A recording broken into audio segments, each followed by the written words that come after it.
World of Tanks, Bz-68.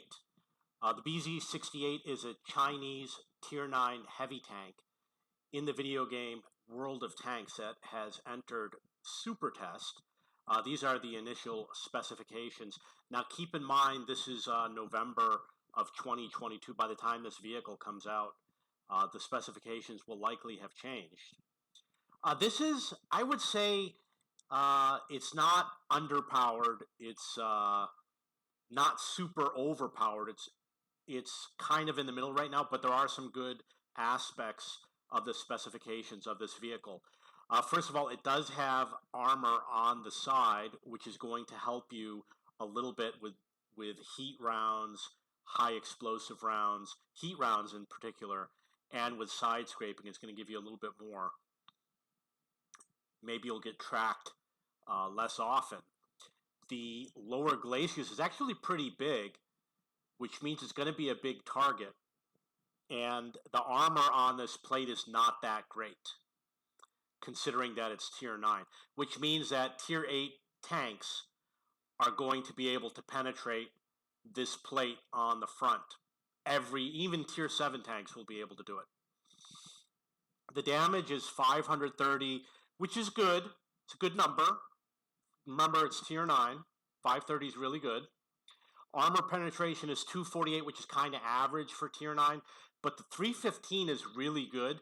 With 315, you can penetrate almost every Tier 10 tank, with the exception of the few that are overpowered, like the Object 260. 65 millimeter for HE is actually above average. The average is kind of more like 50 for a lot of tanks, so 65 is pretty good.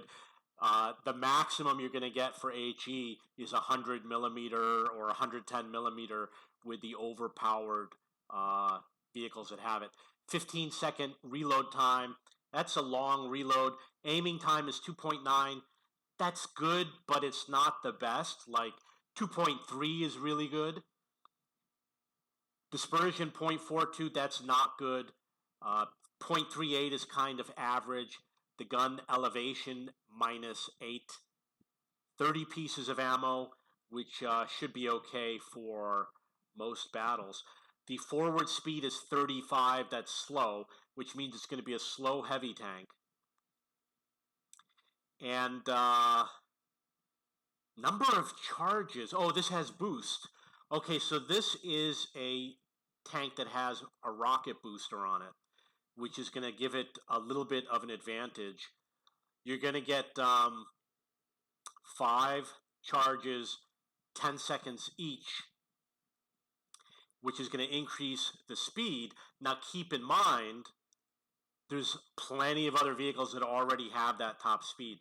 So it's not really giving you an advantage over a lot of other vehicles. Total hit points is 1950, nothing special. Let's talk about the armor. The lower armor, nothing special about it. You got 120 on the lower front, 110 on the side, 60 on the rear, which means you can be penetrated by virtually every Tier 8, Tier 7 tank in the game. Tier 8 averages around 215 millimeter ammo. In terms of the turret, it's 280. 280 is good. This is a Tier 9. So 280 is on the upper end of the Tier 9 tanks. A lot of Tier 9s are going to be under 280, like 250. And if you get I don't think there's any at 300 in Tier 9. The problem is with 280 is that a lot of the Tier 10 tanks are going to be able to penetrate it because of the sloping and the angling and things like that. You see how it says armor penetration 248, but over here it says turret armor 280. So this is, if 248 is average for Tier 9, that means that Tier 9 vehicles are going to have trouble penetrating this armor unless they use gold rounds. But even with gold rounds, they're going to have trouble penetrating this turret in Tier 9. And definitely Tier 8.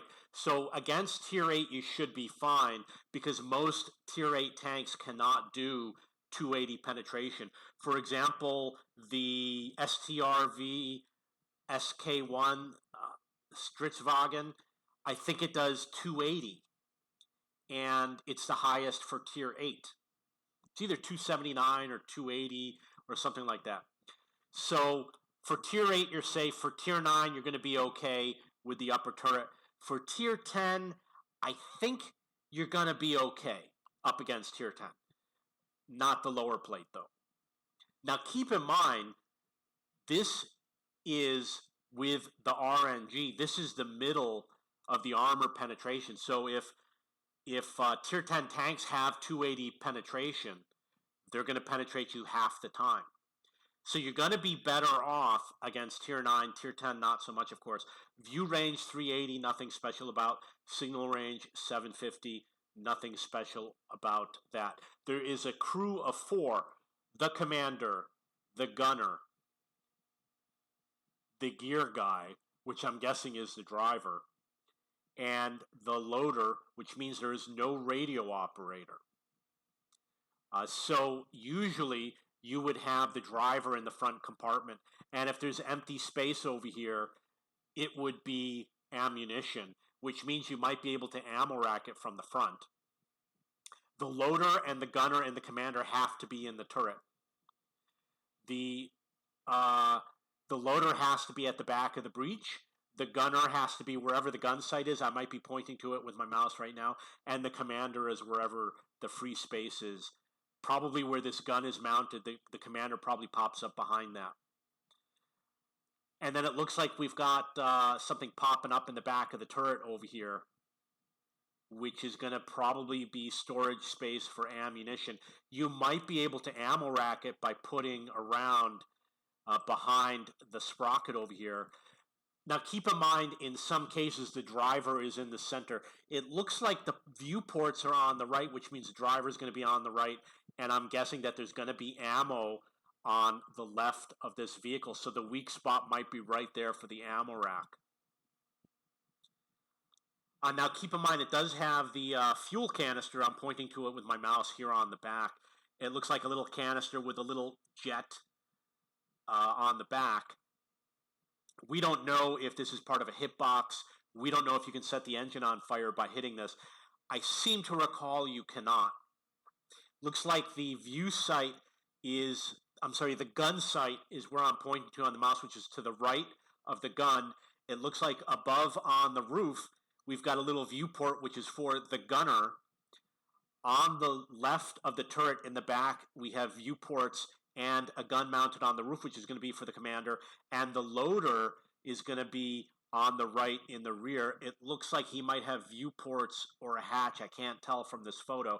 He is going to be next to ammunition, which is going to be behind him in the turret, and sometimes they put ammunition along the side of the tank, but not where the engine is. You'd have the engine in the back. It would be fuel on the right, engine in the middle, and then fuel on the other side. You'd have ammo going along here. Got the driver over here, probably ammo over here. There's going to be no ammo directly where the crew is sitting, but it will be behind them, as I explained already. Looks like we got some smoke grenades, which are not active in the game. So basically, if you like to do critical hits, you've got this nice little view sight to knock out the gunner. And if you do that, if you fire an HE round, it should work, and you knock out the gunner, it's going to reduce his aim, the bloom of his gun, by a substantial amount. You know that you don't like it when your gun blooms, so you can easily damage the accuracy of this vehicle by hitting the viewport for the gunner. Okay, so these are preliminary specs. Because it has the rockets, don't expect them to buff it very high. And I don't know if this is a premium vehicle or not. If it's a premium vehicle, usually once they release it, they don't change the specs. If it is a tech tree vehicle, then they usually have it nerfed after a while because they'll release it a little bit overpowered. Okay, so that's my review of the Chinese Tier 9 heavy tank Bz-68 with the jet propulsion feature. If you have any questions or comments, go to cheapbooks.cc. Look for World of Tanks. Search for Bz-68 in the search box. I also own Wot.video-game-news.com, which has videos about World of Tanks from various streamers. And I own cheapbooks.com, which is a website that lists books and textbooks. If you have any questions or comments, please post below.